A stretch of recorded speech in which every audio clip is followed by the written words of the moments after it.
à Dieu ce que tu veux qu'il fasse dans la vie. Tu l'as chanté tout à l'heure. Seigneur, fais quelque chose de nouveau dans ma vie. Qu'est-ce que tu veux qu'il fasse dans ma vie? Quelle est cette chose nouvelle que tu veux voir Dieu accomplir dans ta vie?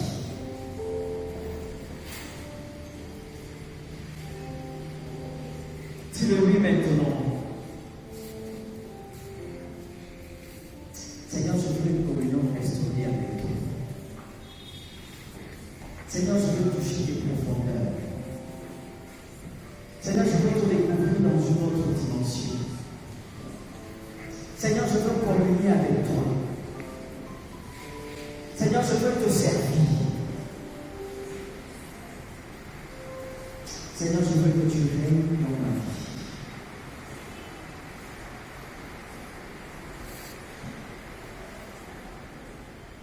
Bien-aimé, pendant que tu dis à Dieu ce que tu veux qu'il fasse dans ta vie, est-ce que tu crois réellement qu'il peut faire ces choses dans ta vie?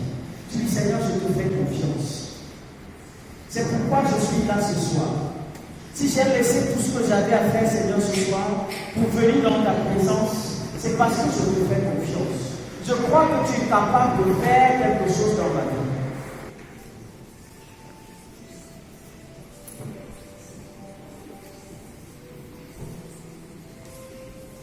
Dis à Dieu que tu veux sentir sa présence pendant que tu es là. Dis, Seigneur, je veux sentir ta présence. Seigneur, je veux sentir ta présence qui me touche, que ce soit au travers l'enseignement, que ce soit au travers la visitation de l'Esprit de Dieu. Seigneur, établis ton règne.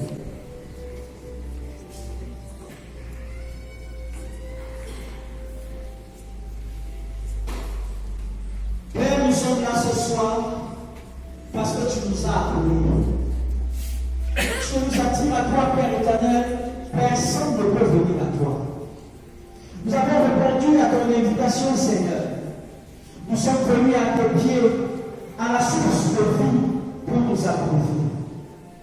Seigneur, s'il te plaît, pendant que tu es là, pendant que tu règnes maintenant, tu nous apportes, Père éternel, tout ce dont nous avons besoin pour grandir dans notre communion avec toi. Seigneur, s'il te plaît, règne. Règne dans nos cœurs, règne dans nos pensées, règne dans notre corps et dispose-nous, Père éternel, entièrement pour l'œuvre que tu as préparée ce soir. Merci, Seigneur, de nous exaucer au nom de Jésus. Amen. Est-ce que tu peux t'asseoir dans la présence du Seigneur?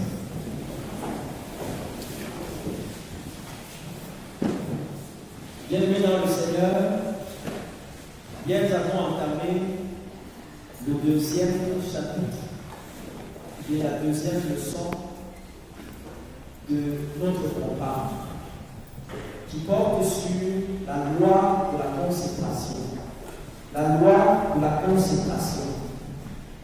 Et il y a quelque chose que l'auteur a dit dans son livre, à la page 39, au deuxième paragraphe.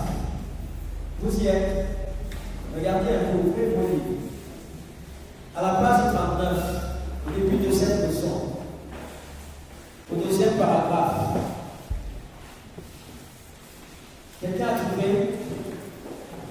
Dieu recherche. Deuxième paragraphe. Vous y êtes?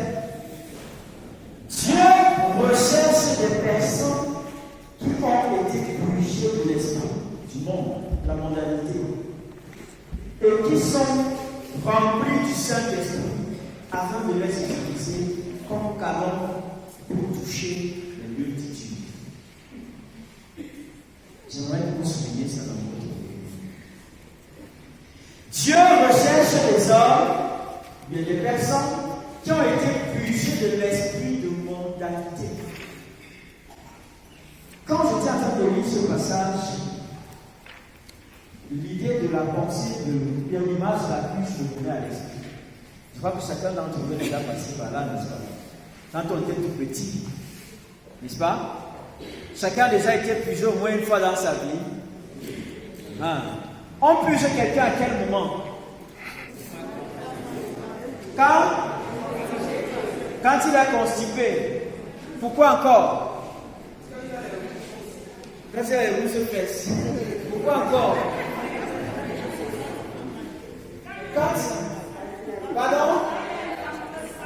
Quand il a un ventre sale, on le purge, n'est-ce pas?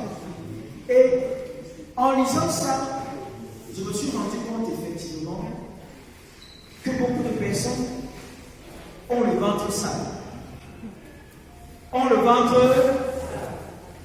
ventre sale de tout ce que le monde en fait nous a imposé, mais de tout ce que le monde nous a inculqué, qui nous a rendu sales. Et pour que nous soyons séparés de toutes ces choses que le monde a placées en nous, on doit faire comment? On doit être purgé pour que toute cette saleté qu'il y a en nous, toute cette saleté que le monde nous a imposée, toutes ces mauvaises valeurs qui sont celles du monde, qui étaient en nous, puissent sortir. Oui, il faut qu'on soit purgé pour que cette saleté-là sorte.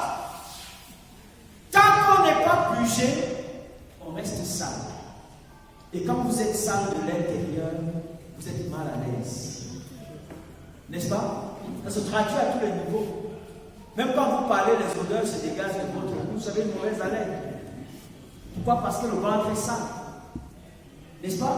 Vous avez de la peine à être au milieu des gens, parce que vous risquez de les indisposer. À cause de ce que le ventre est sale. Maintenant, est-ce que purger est souvent quelque chose d'agréable? Quelque chose d'agréable, c'est pas facile. Mais il faut passer par là si on veut être pur, si on veut être propre. Il faut passer par la bouche. De même, se séparer du péché n'est jamais quelque chose de facile. Quand on s'est attaché au péché, quand on a commencé à vivre un certain nombre de choses, se détacher de ces choses-là n'est jamais quelque chose de facile. Mais il faut y arriver.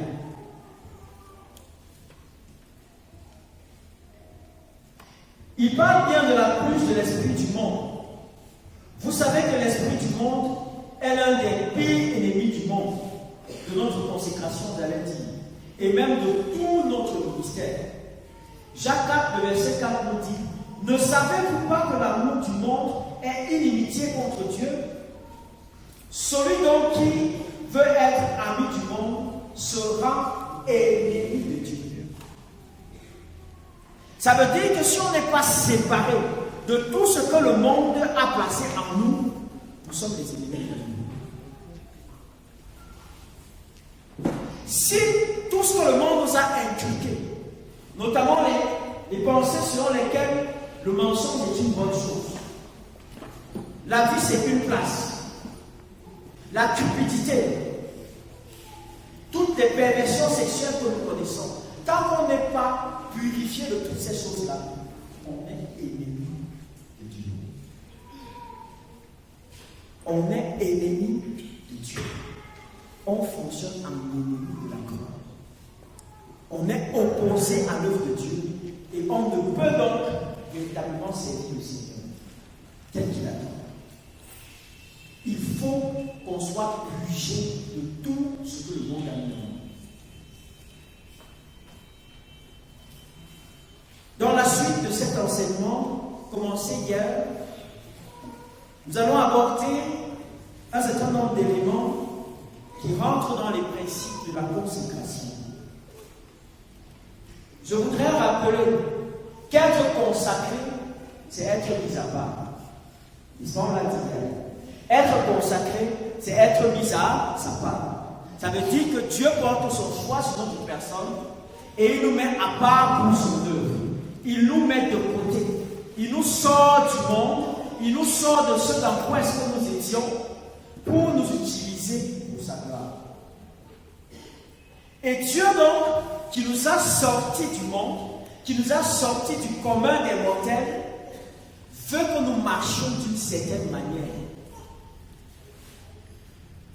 pour pouvoir vivre la vie que lui il attend.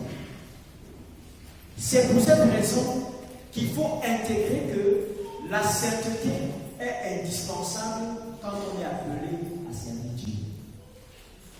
La sainteté est indispensable quand on est appelé à servir Dieu. Si Dieu nous a attirés à lui, c'est pour nous communiquer sa nature, qui est la sainteté. On peut ouvrir nos Bibles dans 1 Pierre 1, verset 15 à 16. 1 Pierre 1, verset 15 à 16. Verset 15 et 16. On peut lire. Personne qui a trouvé pour la lecture. 1 Pierre 1, verset 15 et 16.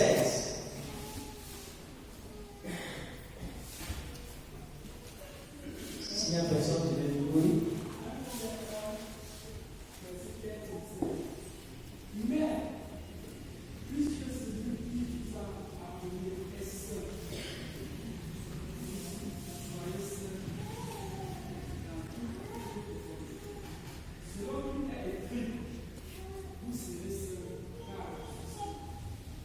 Amen. Puisque celui qui vous a appelé est saint, vous aussi soyez saints. Qui nous a appelés? Qui nous a appelés? C'est Dieu qui nous a appelés. Puisque c'est lui qui nous a appelés et qu'il est saint, nous avons l'obligation d'être saints. C'est une obligation. Pour ressembler à celui-là qui nous a appelés, il faut que nous soyons aussi saints. Et alors, est-ce que Dieu peut nous demander quelque chose qui est impossible? Ça veut dire que s'il nous demande d'être saints, c'est qu'il nous a donné la possibilité d'être saints. Vous comprenez donc que si vous commencez à vous dire en vous-même, pasteur, personne ne peut être saint, tout en train de dire que Dieu est menteur. N'est-ce pas? Ou bien alors qu'il est injuste. Comment est-ce qu'il peut demander aux êtres humains des choses qui sont impossibles? Parce que si vous demandez quelque chose à quelqu'un, sachant qu'il ne peut pas faire cette chose-là, vous êtes injuste. Il nous invite à la sainteté. Celui qui nous a appelés, Dieu qui nous a appelés à lui, Dieu qui nous a attirés à lui est saint.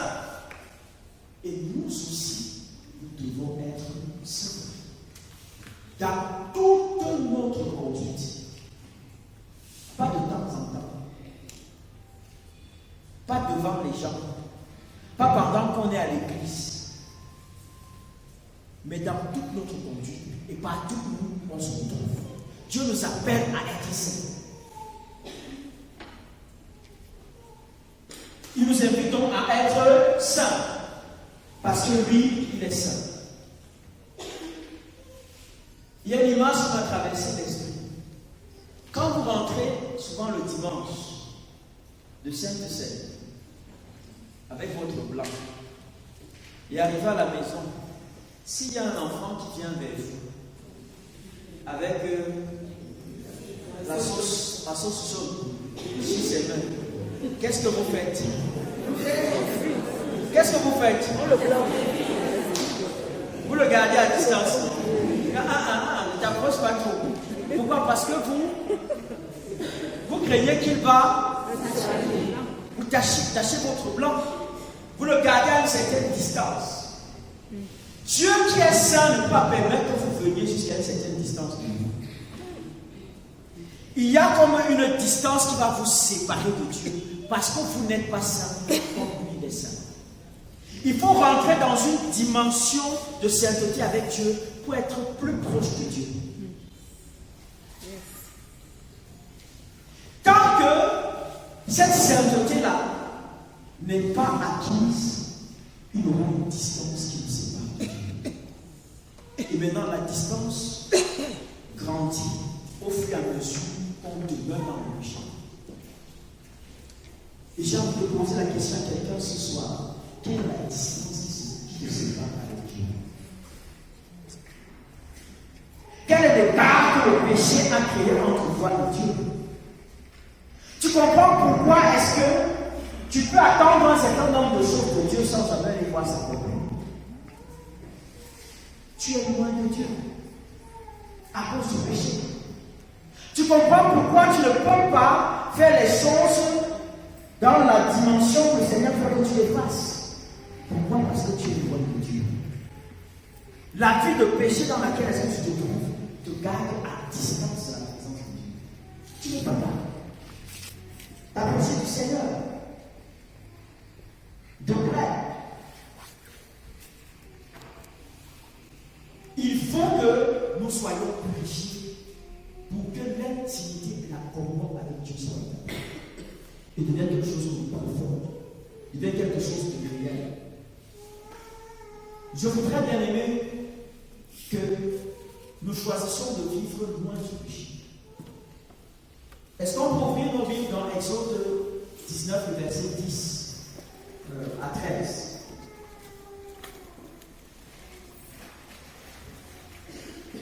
Exode 19.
Dieu a décidé de parler au peuple, c'est-à-dire de descendre sur la montagne et de parler au peuple d'Israël,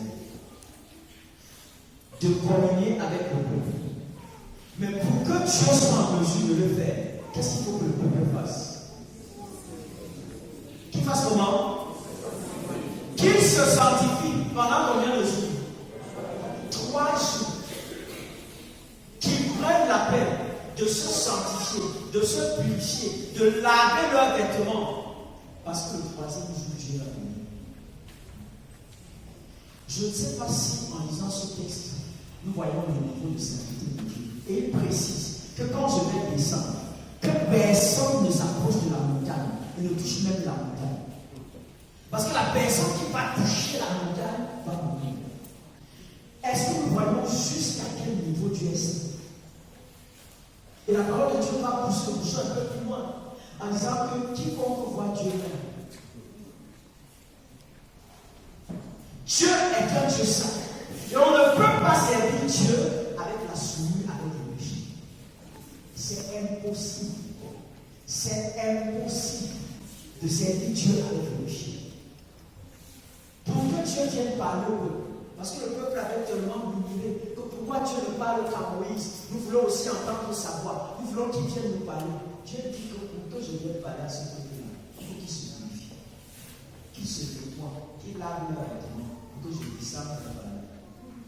Et quand vous faites la suite de l'histoire, quand Dieu va descendre sur la montagne, il y aura un tremblement de terre, il y aura le vent qui va souffler.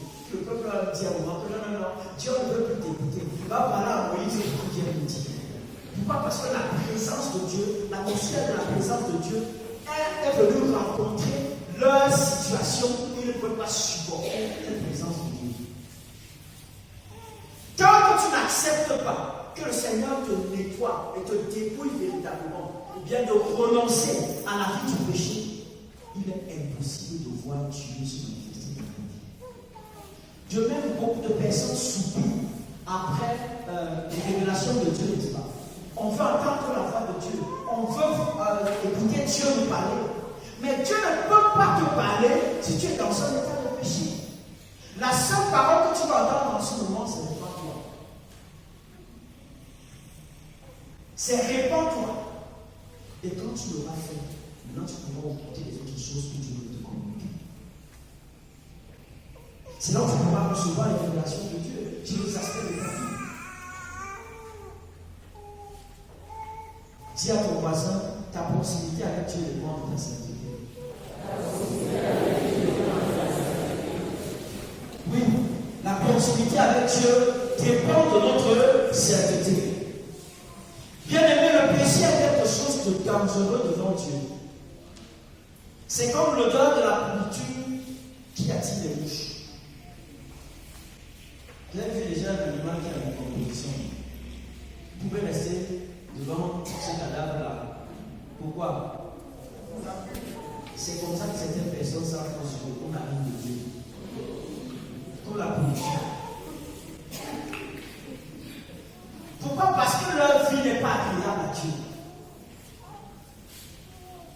Quelle est l'odeur de ta vie dégage devant Dieu? Quelle est l'odeur de ta vie dégage devant Dieu? Est-ce un parfum agréable qui réjouit son cœur? Ou alors un parfum désagréable qui dépend de ses mains?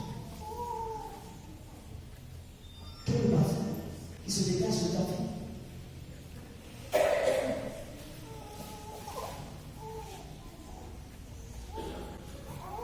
Le péché est tellement grave que ses conséquences sont terribles dans la vie de l'homme. Je voudrais qu'on regarde dans Nombre 16, les versets 27 à 35. Une de ces conséquences. Nombre 16, 27 à 36. On va lire rapidement. Nombre 16, les versets 25 à 36.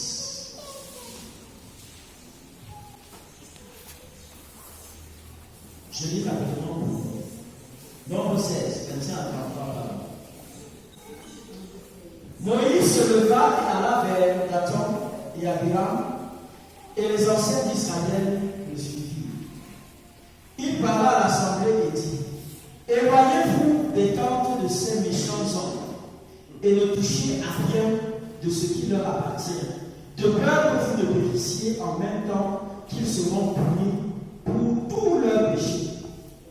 Ils se retirèrent de toutes parts, loin de la demeure de Corée, de Dathan et d'Abiram. Dathan et Abiram sortirent et s'éteignirent à l'entrée de leur tente, avec leurs femmes, leurs fils et leurs petits-enfants.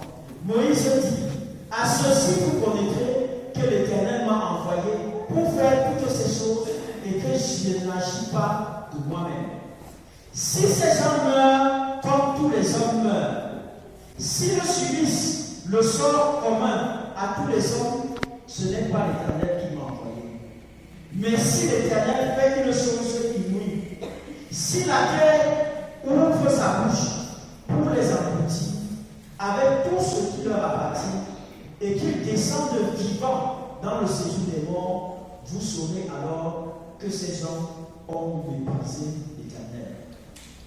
Comme ils achevaient de prononcer toutes ces paroles, la terre qui était sous eux se fendit.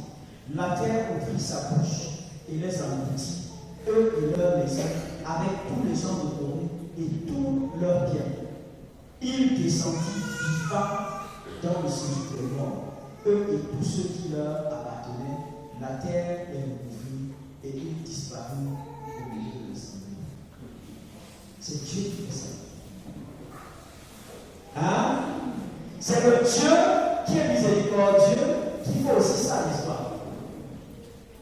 Si vous remontez un peu plus haut, les versets nous disent en fait ce qu'ils ont fait. Ils ont désobéi, ils ont murmuré, se sont révoltés contre Moïse et Aaron. Se plaignant que ceux qui sont sortis du pays, il y avait le lait et le miel, pour les amener dans un désert, ils vont souffrir. On les a invités à la rencontre du Seigneur, ils ont refusé de partir. Ils sont restés devant leur tente. Moïse s'est fâché. Il a dit: Seigneur, vraiment, je comprends pas ce que ces gens me veulent. Je n'ai rien pris à ces personnes. Et Dieu dit: ok, je vais gérer leur temps. Et Dieu a donné des instructions à Moïse. Moïse a parlé. On dirait la guerre s'est terminée. Leur tente, leur maison, femmes, enfants, petites femmes, tout ce qu'ils avaient, la guerre s'est terminée. Pourquoi? À cause du péché. Bien aimé, il y a un genre de mort qui est la conséquence du péché. Et Moïse l'a dit, que si ces gens meurent comme les hommes ordinaires, c'est que je ne suis pas serviteur de Dieu. C'est que Dieu ne m'a pas envoyé. Mais Dieu va ouvrir la terre et ils vont rentrer vivants dans le séjour des morts. Là, vous connaîtrez que l'Éternel m'a envoyé.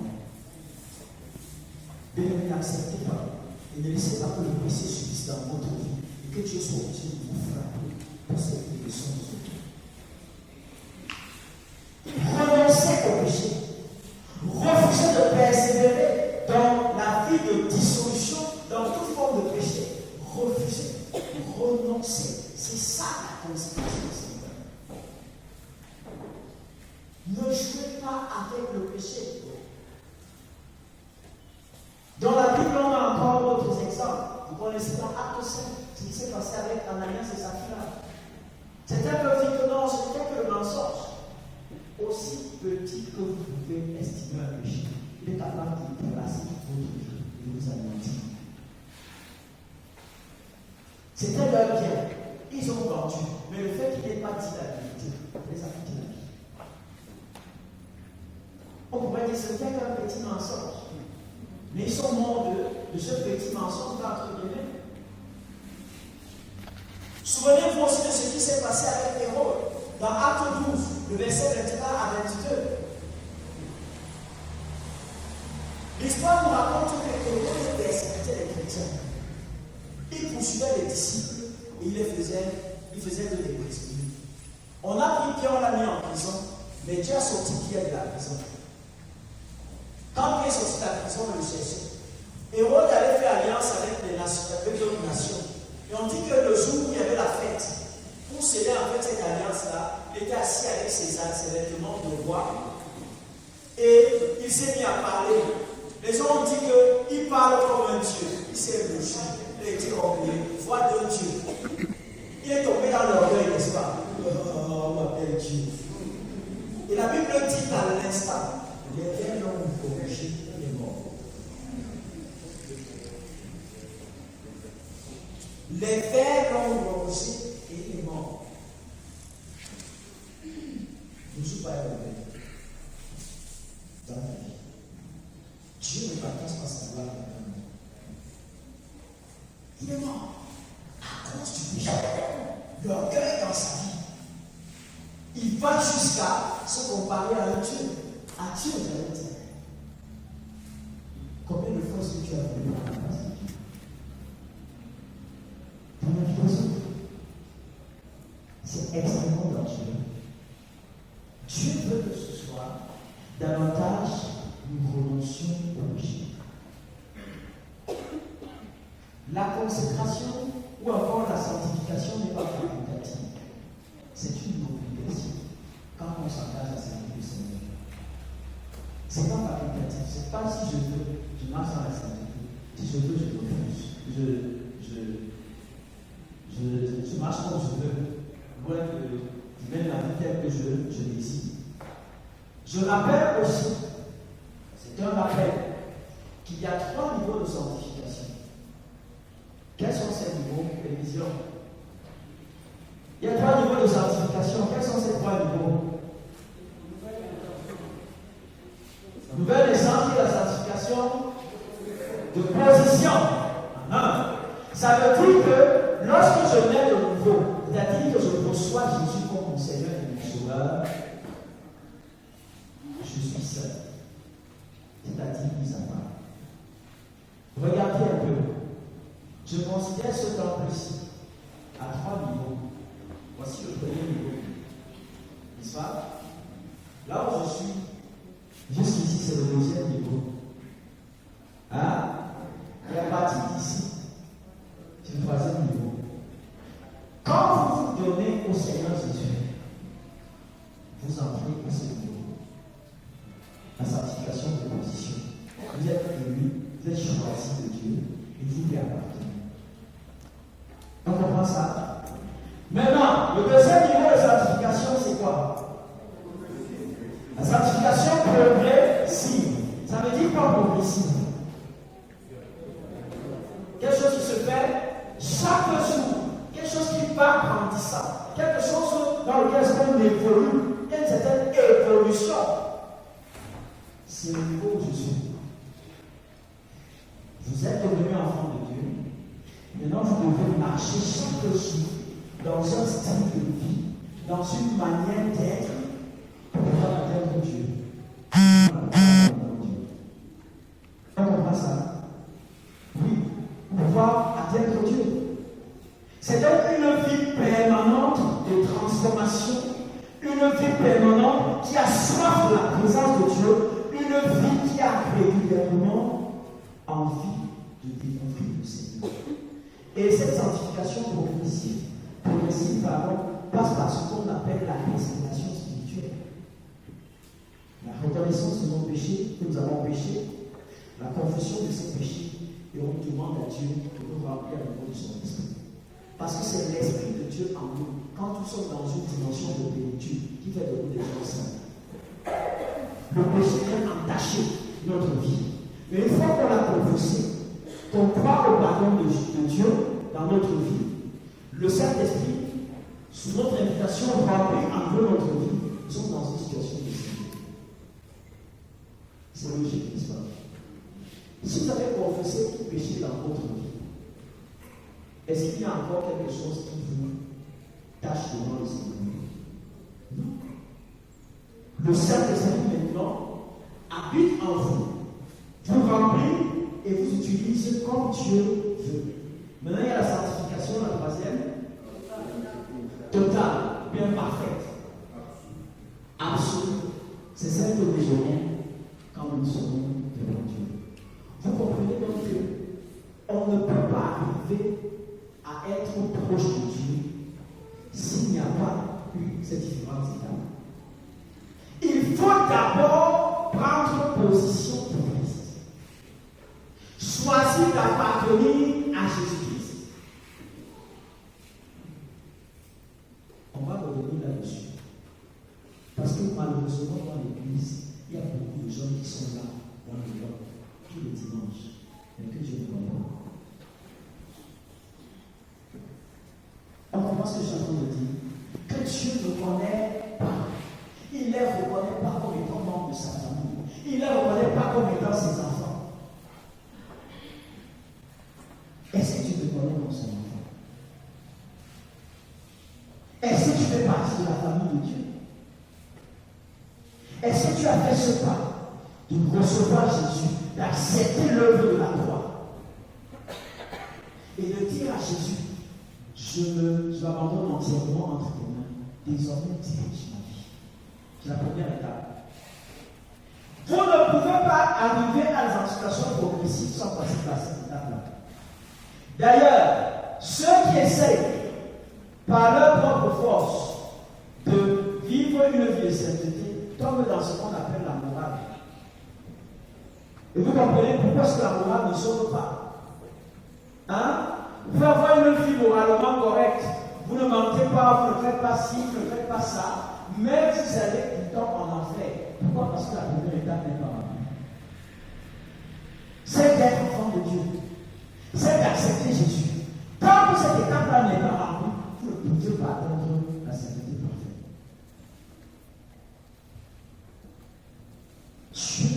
Dieu veut nous aider dans ces choses-là. Et que nous choisissions résolument de vivre pour l'être agréable. Quelqu'un peut nous lire Romains 6, verset 1 et 2.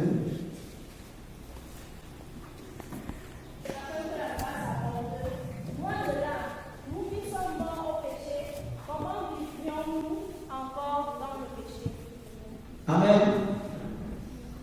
L'apôtre Paul est en train de dire ici que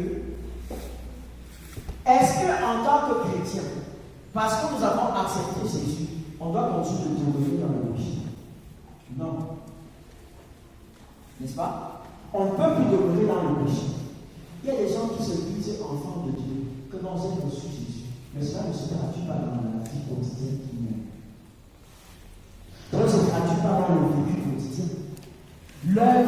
de chaque jour ne reflète pas la vie des gens qui se sont donnés à Christ. Il y a encore tout ce qu'on retrouve chez les païens dans leur vie. Il y a encore tout ce qu'on retrouve dans la vie du monde, dans leur vie. Non, il ne faut pas dire que vous avez pris position pour Jésus. Il y a encore ces choses-là qu'on retrouve dans votre vie. C'est impossible. Il y a une transformation qui est radicale.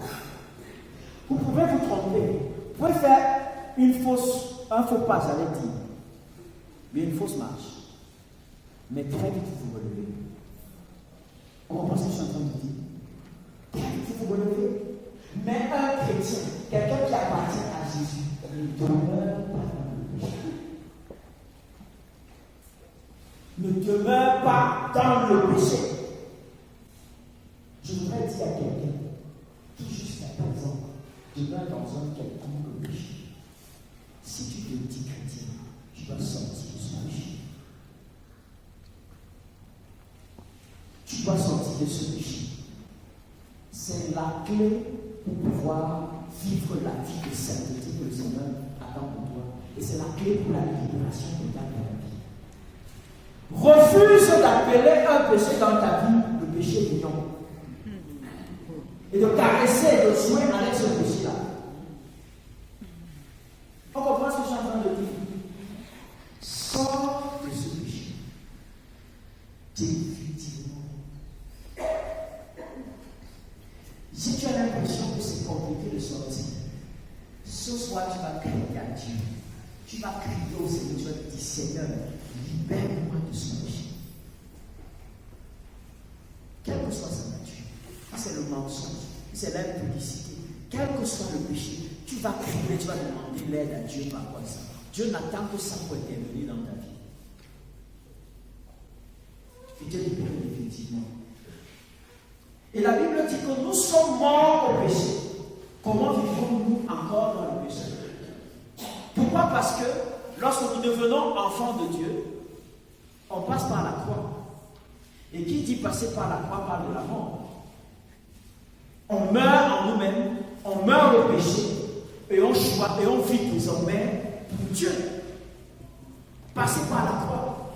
On veut aller au ciel, mais on ne veut pas passer par la croix. C'est impossible. Il faut passer par la croix pour arriver au ciel.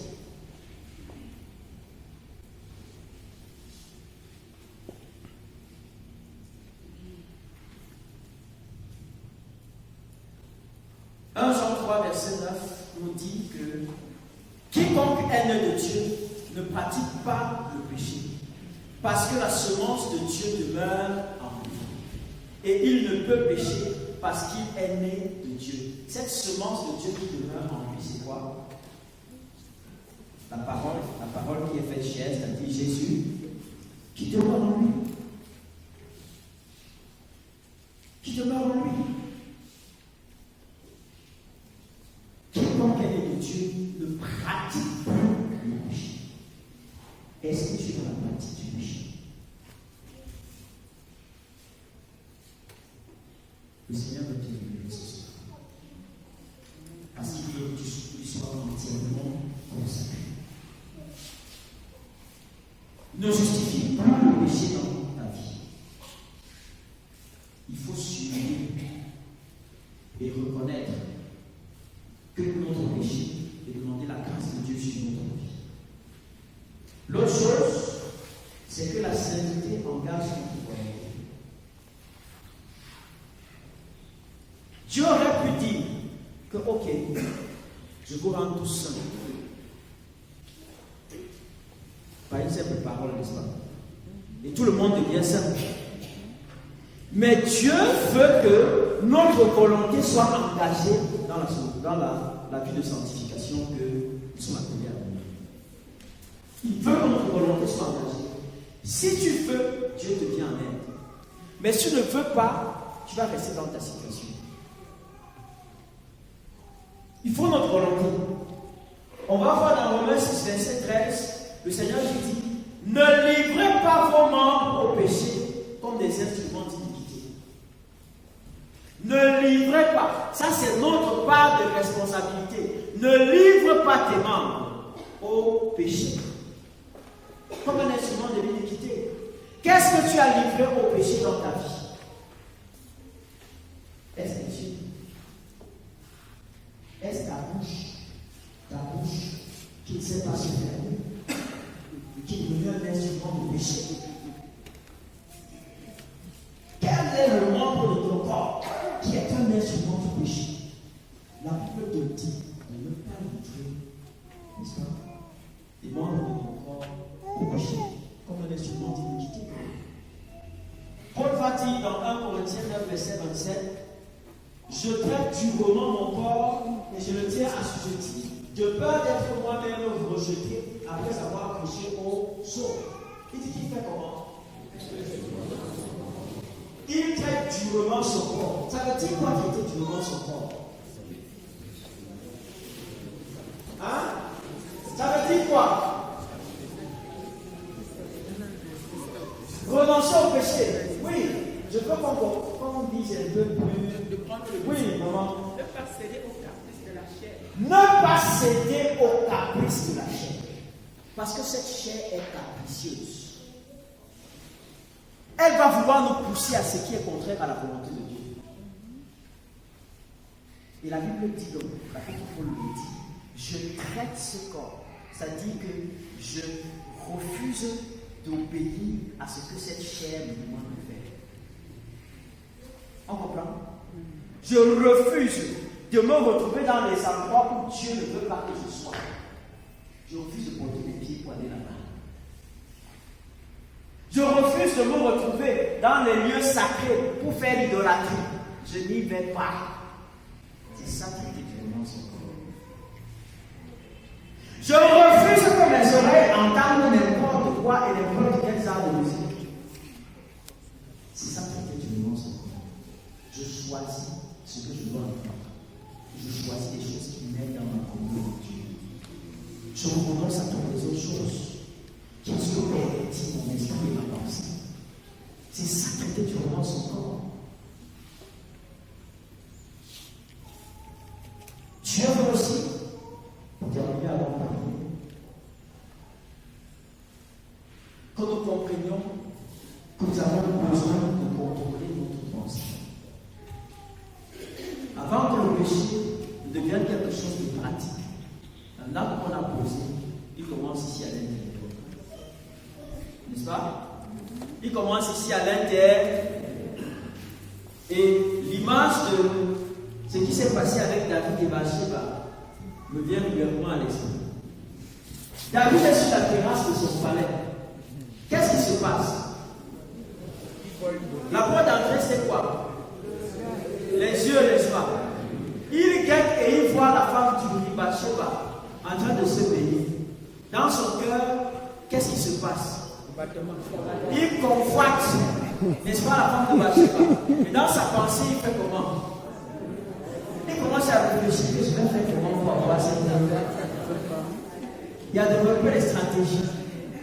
Hein? Est-ce que son mari est là? Non, il est là en guerre. Donc maintenant, ça veut dire que si j'envoie mon serviteur appelé, je peux gérer les choses inconnues, n'est-ce pas? Et vous savez que ça va rappeler. Les choses que vous croyez que personne ne va savoir, finissent toujours par vous la faire. Parce que vous ne pouvez pas cacher ces choses-là aujourd'hui. On comprend ça? Fermez les portes, fermez les fenêtres, éteignez la lumière. Même jusque-là, Dieu vous voit. Rien ne lui échappe. Ses regards sont sur vous. Rien n'échappe au Seigneur. Il vous voit. Il vous voit. Vous avez peut-être fait des choses là où les autres n'ont pas vu. Vous avez l'impression que vous êtes le seul à connaître ces choses-là. Dieu te voit. Comment tu fais ça avec Dieu? Tu crois que tu étais à la Bible. Il regarde. Travaillons nos pensées. Et notre pensée est influencée par ce que nous voyons, par ce que nous entendons. Si vous fréquentez des mauvaises personnes qui ont une habitude de tenir un genre de langage, un genre de discours bizarre, ce que vous entendez va corrompre votre pensée et la connaissance que vous avez de Dieu. Vous allez commencer à remettre en question les vérités bibliques. Et en agissant de la sorte, vous ouvrez la porte en fait le péché. Dès l'instant où vous commencez à remettre en question la parole de Dieu, le péché entre dans votre vie. Dieu veut que nous soyons saints, entièrement consacrés. Il veut les instruments. On l'a vu avec cela 2 jours. Mais il veut les instruments qui sont consacrés, qui sont saints, qui sont purs. Ce sont ces instruments que Dieu veut utiliser. Est-ce que quelqu'un ce soir peut se disposer à être utilisé par le Seigneur? Est-ce que quelqu'un ce soir peut dire, Seigneur, me voici comme ce vase. Je veux que tu me nettoies, Seigneur, et tu m'utilises pour la gloire de ton nom. On va se lever. Et on va prier le Seigneur.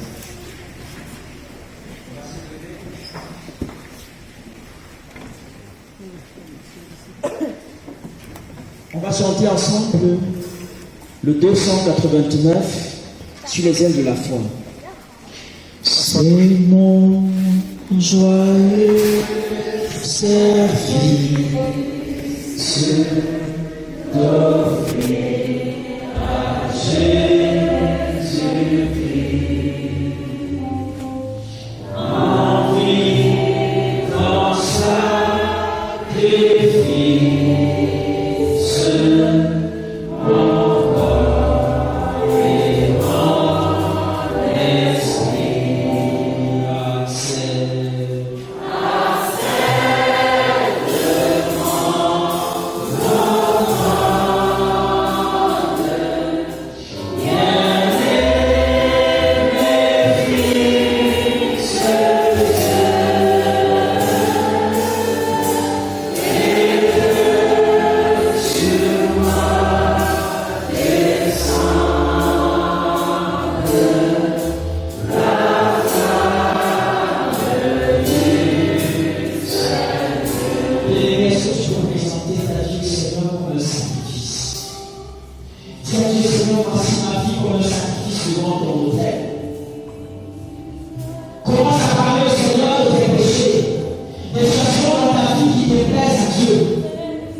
Le mensonge a entraîné ta vie.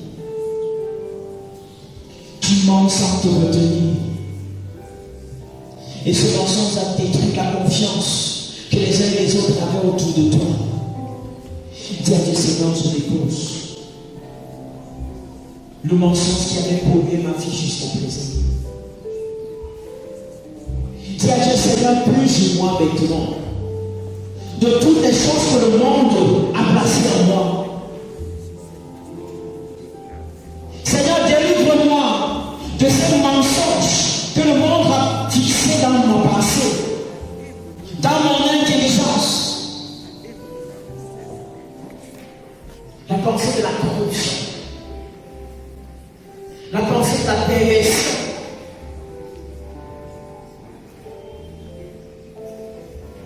la pensée de l'égoïsme. Et je crois que ce thème rentre véritablement dans le thème annuel que le Seigneur nous a inspiré depuis le début de l'année. Souviens-toi là où tu es tombé. Relève-toi, bien-aimé. Où est-ce que tu es tombé dans ta marche avec le Seigneur? Quel est le péché qui te traînait au sol et qui faisait en sorte que ta vie soit une mauvaise odeur au Seigneur? Dis, Seigneur, s'il te plaît, nettoie-moi, Seigneur, maintenant. Oh Jésus, s'il te plaît, lave ma vie. Que ton sang qui a coulé sur la croix à Golgotha, maintenant me purifie, Seigneur. Je refuse, Seigneur, de laisser qu'un péché me disqualifie de la communion que tu veux avoir avec moi. Je refuse, Seigneur, qu'un péché m'empêche, Père éternel, d'expérimenter la vie épanouie que toi tu veux pour moi. Même s'il semble agréable ce péché, Seigneur, ce soir je choisis de me séparer de ce péché.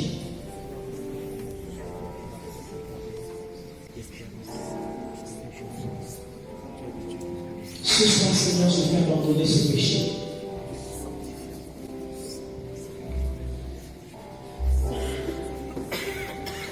J'abandonne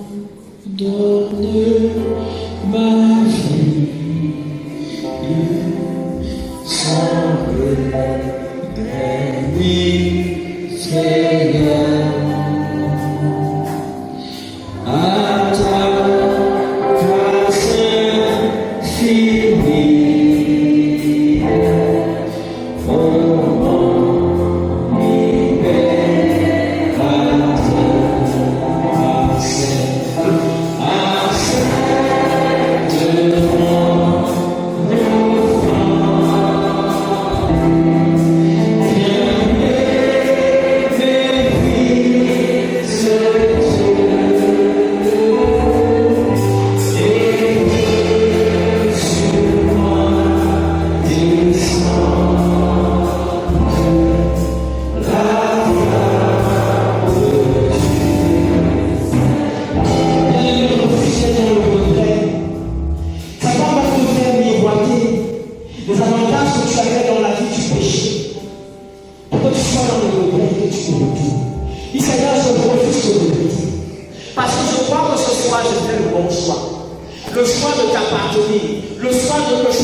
L'entourage de cet événement fait croire que dans la situation que tu traverses, tu n'avais pas le choix.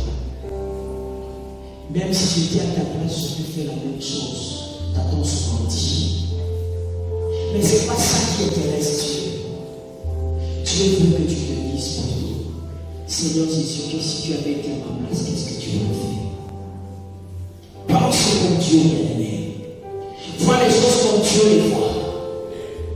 Et choisis de vivre comme Dieu désire que tu vives.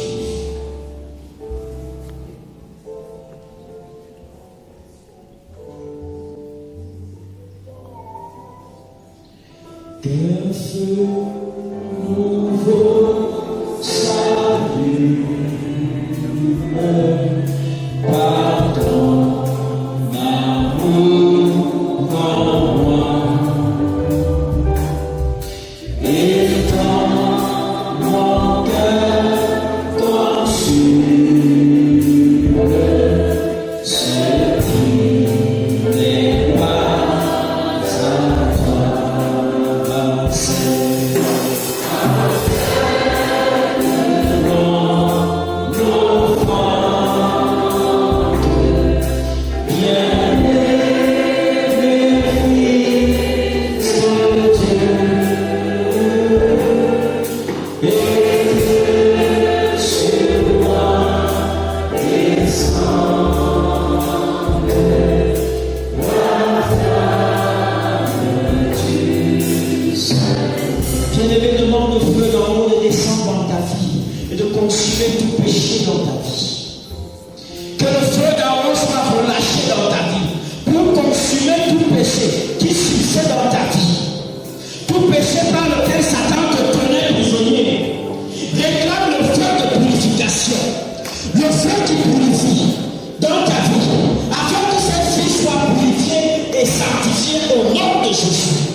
l'amour.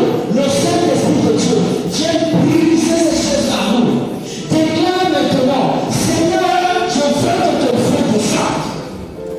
Pour consumer en moi le péché, pour détruire dans ma vie le péché.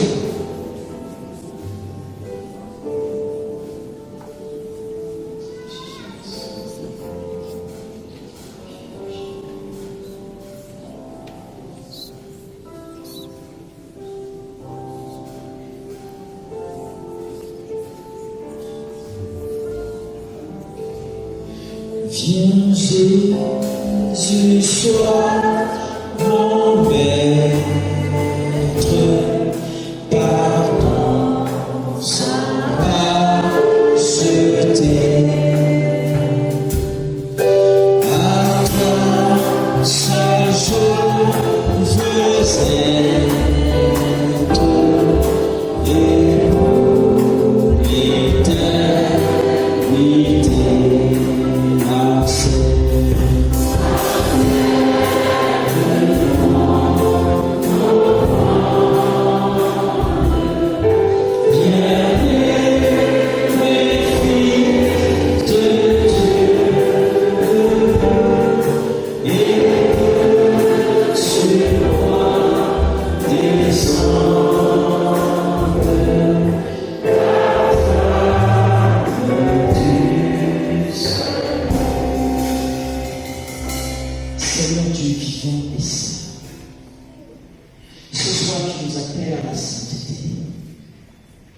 Et tu as écouté, Père éternel, les voix de tes enfants qui d'une manière sincère se levaient à toi pour demander, Père éternel, ton intervention. À la croix, Jésus s'est sacrifié pour donner la victoire sur le péché. C'est pourquoi, Seigneur, ce soir, nous voulons saisir cette œuvre de la croix et renoncer, Père éternel, à la vie du péché. Je prie, Seigneur, notre Dieu, notre roi, afin que dans ta grâce, tu visites quelqu'un, Père éternel, notre Dieu, qui souffrait d'un péché. Il a fait des efforts pour sortir, mais il n'a pas pu jusqu'à présent. Seigneur, viens dans la vie de cette personne et détache le Père éternel définitivement de ce péché au nom de Jésus. Seigneur, que ta puissante main touche quelqu'un et crée dans son cœur le dégoût pour ce péché qu'il a longtemps pratiqué. Restaure totalement la vie de cette personne. Que les chaînes du péché qui lui étaient imposées par Satan maintenant soient brisées dans sa vie. Au nom puissant de Jésus. Les chaînes tombent. Les chaînes tombent. Tout ce qui vous gardait captif du péché maintenant est brisé au nom de Jésus. Toute séduction du malheur dans votre vie maintenant est ramassée. La Bible déclare que celui que le Christ a franchi est réellement libre. Reçois la liberté de Christ. Reçois la liberté de Christ accorde. Reçois la liberté au nom de Jésus-Christ. Père, reprends ton esprit. Reprends ton esprit. Et ce soir, fais alliance avec des personnes. Fais alliance avec des personnes qui ne te connaissaient pas encore. Seigneur, saisis-toi d'eux maintenant. Fais alliance avec le Père éternel. Qu'ils entrent dans l'alliance éternelle. Merci Jésus. Merci Jésus de saisir quelqu'un ce soir. Merci Jésus de saisir quelqu'un ce soir. Et d'en faire Père éternel ton enfant. Parce que personne ne peut venir à toi sur la terre. Seigneur, merci d'attirer quelqu'un ce soir. Mais il faut connecter quelqu'un ce soir à toi.